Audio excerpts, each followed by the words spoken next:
আমরাই সেই জাতি যারা ঝড়কেও থামিয়ে দিতে পারি এবং পাহাড়কেও ভেঙে দিতে পারি। আজকের পৃথিবীতে আমাদের চেয়ে শক্তিধর আর কেউ নেই। আমাদের ভবন আকাশ ছোঁয়, আমাদের মতো কেউ নেই। আমরা চিরকাল থাকব। সময় বা আল্লাহ কেউই আমাদের পতন ঘটাতে পারবে না।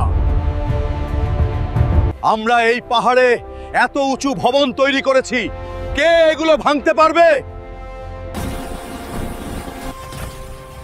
আজ আমরা যা কিছু পেয়েছি তা এই মূর্তির কারণে। যতক্ষণ এই মূর্তিগুলো আমাদের সঙ্গে থাকবে, কেউ আমাদের ধ্বংস করতে পারবে না। তাদের এই বিশ্বাস ছিল যে এই সমস্ত ক্ষমতা কেবল মূর্তিগুলির দান।